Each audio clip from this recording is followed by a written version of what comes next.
Tu as 12 ans. En ce moment même, à cet âge précis, tu t'inquiètes pour un test de maths, ou d'un béguin dont tu es trop gêné pour parler, ou de savoir si tes parents te laisseront veiller tard. Tu es, selon toute définition moderne, un enfant. Maintenant, remonte 10 000 ans en arrière. Même âge, même corps, même cerveau, qui continue de se connecter d'une manière que les scientifiques ne comprennent pas entièrement aujourd'hui encore. Sauf que dans ce monde, à 12 ans, tu pourrais déjà être marié, tu pourrais déjà être enceinte. Tu pourrais déjà élever ton propre enfant tout en étant encore toi-même un enfant, et personne autour de toi n'aurait sourcillé. Voici l'histoire de pourquoi les humains anciens avaient des enfants si jeunes, et ce n'est pas l'histoire que tu penses. Ce n'est pas simplement qu'ils étaient ignorants ou que la vie était méchante, brutale et courte, et que tout le monde entassait tout avant de mourir.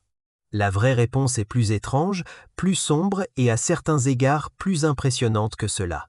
Cela implique la biologie qui plie sous la pression, une mathématique brutale de la mortalité, des systèmes culturels conçus pour survivre à des risques d'extinction, et une vérité sur le corps humain que la plupart d'entre nous n'a jamais entendue.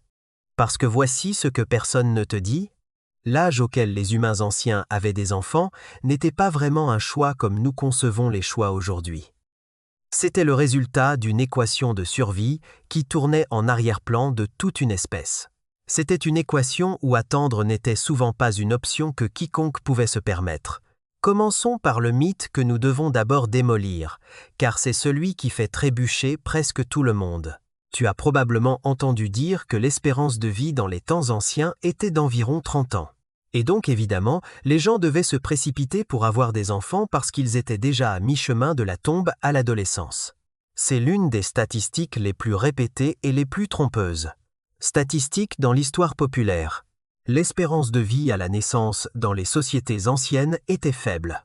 Oui, souvent dans la vingtaine ou la trentaine, mais ce nombre est presque entièrement tiré vers le bas par la mortalité catastrophique des nourrissons et des enfants. Dans de nombreuses populations prémodernes, environ un tiers à la moitié de tous les enfants mouraient avant l'âge de 5 ans. Maladies, malnutrition, accidents, complications de l'accouchement, tout cela jouait contre les très jeunes. Mais si vous surviviez à l'enfance, si vous atteigniez 15 ans, votre espérance de vie restante augmentait considérablement. Beaucoup de gens de l'Antiquité vivaient jusqu'à la cinquantaine, la soixantaine et même la soixante-dizaine. Les grands-parents n'étaient pas une créature mythique rare. Ils existaient, ils étaient appréciés, et en fait, comme nous le verrons plus tard, ils ont être été l'une des inventions les plus importantes de l'espèce humaine. Ainsi, l'ancienne logique selon laquelle tout le monde mourait à 30 ans et qu'il fallait se reproduire vite ne tient pas vraiment. La vraie histoire est plus spécifique et honnêtement plus intéressante qu'un simple nombre moyen d'espérance de vie ne pourrait jamais capturer. Alors, si ce n'était pas simplement que tout le monde allait mourir de toute façon, que se passait-il réellement ? La réponse commence par quelque chose auquel presque personne ne pense. La puberté elle-même n'est pas toujours arrivée au même âge qu'aujourd'hui. C'est là que la biologie devient vraiment fascinante. Actuellement, dans les nations industrialisées riches, l'âge moyen des premières règles, c'est, à dire la première menstruation, se situe autour de 12 à 13 ans. Ce nombre a en réalité diminué au cours du dernier siècle et demi et non augmenté. Au milieu du XIXe siècle, dans certaines parties de l'Europe, l'âge moyen des premières menstruations était plus proche de 15 ou 16 ans. Pourquoi cette différence ? La nutrition, le corps d'une fille, dans un sens très réel et physiologique, effectue un calcul. Il surveille constamment les réserves de graisse, l'apport calorique, la disponibilité énergétique globale, car la grossesse et l'allaitement sont des processus extrêmement coûteux en calories. Un corps qui ne dispose pas d'une nutrition fiable et abondante retardera souvent la puberté comme une sorte de police d'assurance biologique, car commencer la reproduction avant d'avoir les réserves énergétiques nécessaires est un pari perdant. C'est ce qu'on appelle le concept de masse grasse critique, et bien que les mécanismes exacts soient encore débattus par les chercheurs, le schéma général est bien documenté à travers les populations et l'histoire. ce qui signifie que dans les sociétés souffrant d'insécurité alimentaire chronique, et il y en a eu beaucoup tout au long de l'histoire humaine, la puberté pour de nombreuses filles n'arrivait pas à 12 ans. Elle arrivait plus tard, parfois considérablement plus tard, à 15, 16 ans, voire plus tard en période de famine ou de difficulté. Ainsi, l'image de fillette préhistorique de 12 ans ayant universellement des enfants devient beaucoup plus compliquée dès que l'on regarde réellement la biologie. Mais c'est là que ça bascule à nouveau, car ce n'est pas si simple non plus. Dans certains contextes anciens et historiques, en particulier parmi les populations plus riches ou mieux nourries, la puberté pouvait et arrivait effectivement plus tôt, et le mariage ou la procréation suivait de près. Regardez la Rome antique. La loi romaine fixait l'âge légal minimum du mariage à 12 ans pour les filles et 14 pour les garçons. 12, inscrit dans la loi. Or, l'âge légal et l'âge typique du premier accouchement n'étaient pas les mêmes choses. Et les historiens ont trouvé des preuves suggérant que de nombreuses épouses romaines, en particulier parmi les élites, étaient souvent mariées à la fin de leur adolescence plutôt qu'à l'âge légal minimum. Mais cela vous dit quelque chose d'important sur la différence radicale du concept d'enfance dans ce monde.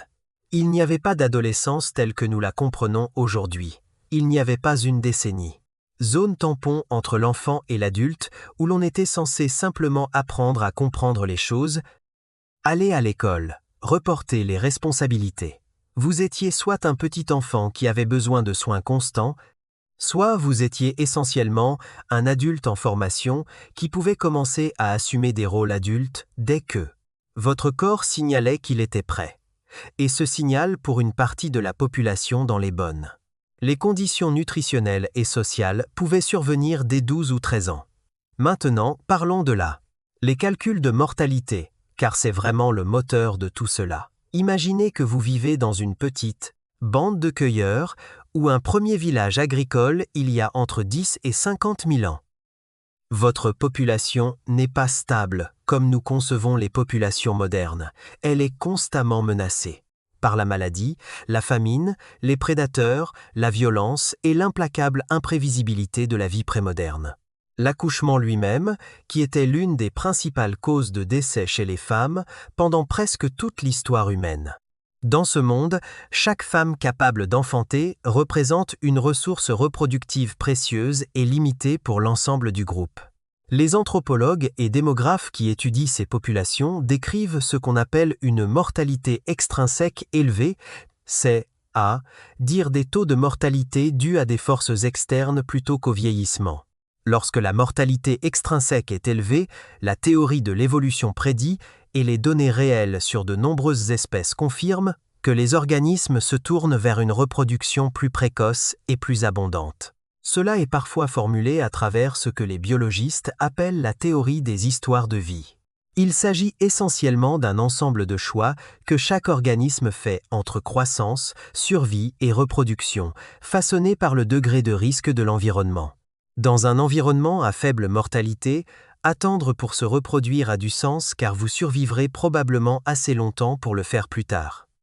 Votre progéniture bénéficiera d'un parent plus mature et mieux doté en ressources.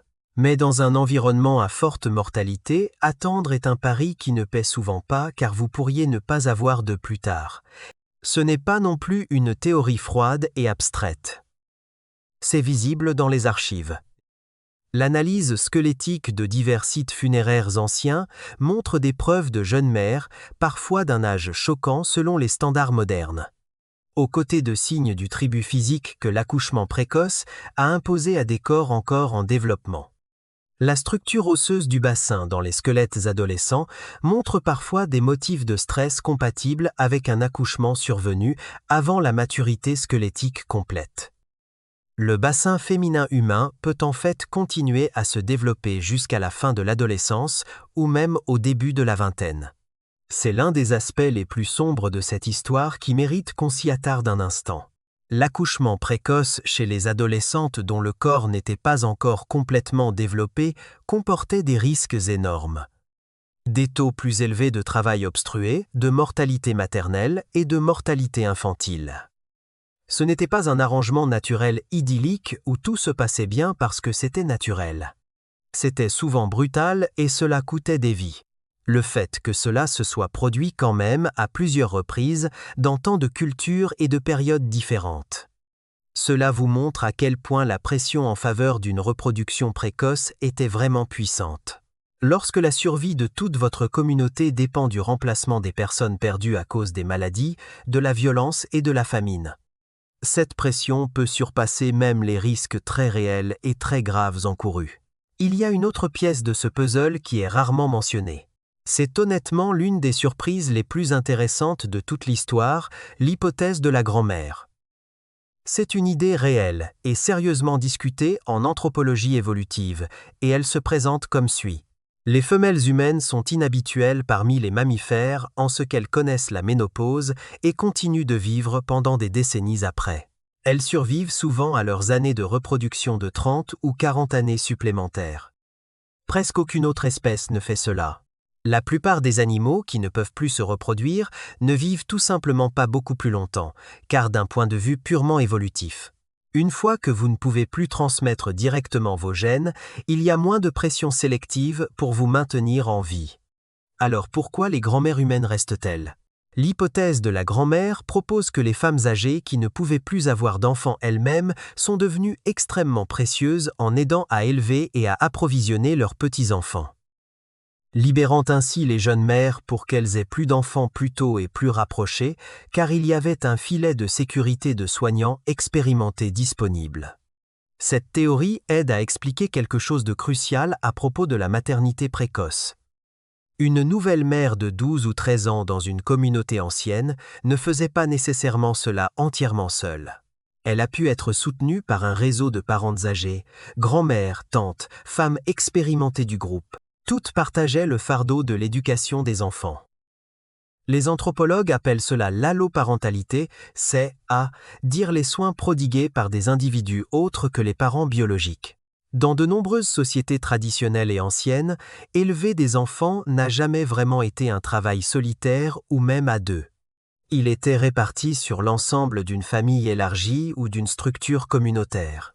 Ce système de soutien distribué peut être rendu la maternité précoce, bien que toujours risquée, au moins un peu plus viable et durable qu'elle ne le serait pour une adolescente moderne isolée, soudainement projetée dans la parentalité sans aucun réseau de soutien. Élargissons encore la perspective, car les humains anciens ne forment pas un seul groupe ayant une seule expérience.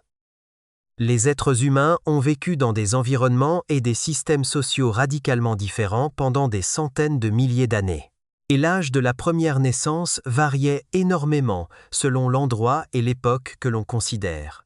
Parmi certaines sociétés de chasseurs-cueilleurs étudiées par les anthropologues modernes, des groupes qui nous donnent une approximation grossière de la façon dont les populations anciennes de chasseurs-cueilleurs auraient pu vivre. Les premières naissances chez les femmes avaient tendance à se produire plus tard que ce à quoi on pourrait s'attendre. Souvent à la fin de l'adolescence, plus près de 10 à 8 ou 10 à 9 ans, plutôt qu'à 12 ans. Des chercheurs étudiant des groupes comme les Hadza en Tanzanie ou diverses communautés de cueillette amazoniennes. Ils ont découvert que le stress nutritionnel, l'activité physique élevée et une masse grasse plus faible chez les jeunes femmes chasseuses-cueilleuses peuvent en fait retarder l'apparition de la fertilité. Cela fait écho au concept de masse grasse critique évoqué précédemment. Pendant ce temps, dans les premières sociétés agricoles puis urbanisées, là où les surplus de céréales fournissaient des sources alimentaires plus stables, bien que moins diversifiées sur le plan nutritionnel, et où les pressions sociales et économiques autour de l'héritage, des alliances et de la propriété se sont imposées.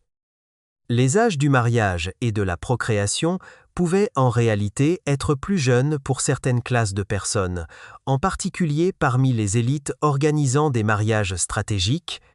C'est un retournement crucial, l'agriculture, que nous avons tendance à considérer comme le grand bond en avant de l'humanité.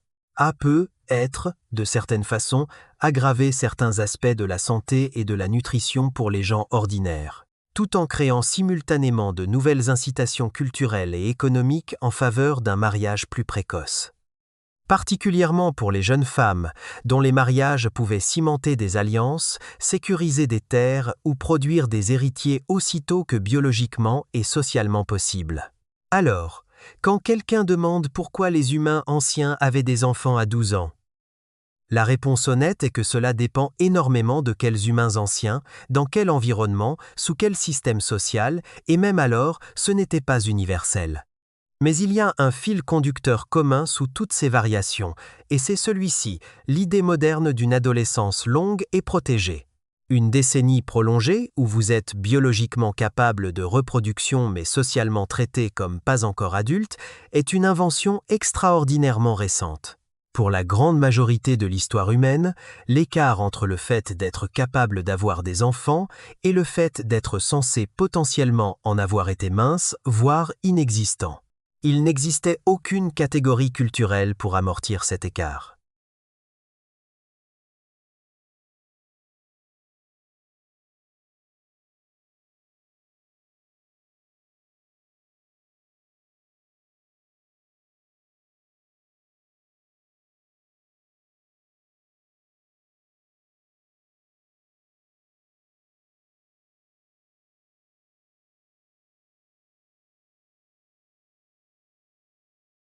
Et cela nous amène être au recadrage le plus important de tout ce sujet. Nous regardons en arrière les épouses de 12 ans et les jeunes mères dans le monde antique et nous ressentons un sentiment très naturel, très justifié de malaise, parfois d'horreur, et honnêtement, cette réaction est appropriée compte tenu de ce que nous savons maintenant sur le développement adolescent, sur les risques de grossesse précoce, sur le tribut psychologique et physique qu'elle a imposé. Mais il vaut la peine de comprendre que ce n'était pas un monde de méchants faisant des choix cruels sans raison. C'était une espèce effectuant un calcul coût-bénéfice ancien et brutal dans des conditions d'extrême rareté et d'extrême mortalité, où le calcul, aussi inconfortable soit-il à accepter aujourd'hui, poussait souvent vers une reproduction précoce comme l'un des seuls chemins fiables pour maintenir une lignée familiale, une communauté, une culture en vie. Chacun d'entre nous vivant aujourd'hui descend d'une chaîne ininterrompue d'ancêtres qui ont survécu assez longtemps et se sont reproduits avec assez de succès exactement dans ces conditions brutales. Quelque part, dans votre propre histoire génétique, il y a très probablement une jeune mère, être une adolescente, qui a pris un risque énorme simplement en donnant naissance et qui a vaincu des probabilités qui ont tué un nombre choquant d'autres femmes dans sa situation exacte. Ce n'est pas une pensée confortable, mais c'est une pensée vraie, et cela fait partie de la raison pour laquelle nous existons tout simplement. Ce qui est remarquable, c'est la rapidité avec laquelle cela a changé dès que les conditions l'ont permis.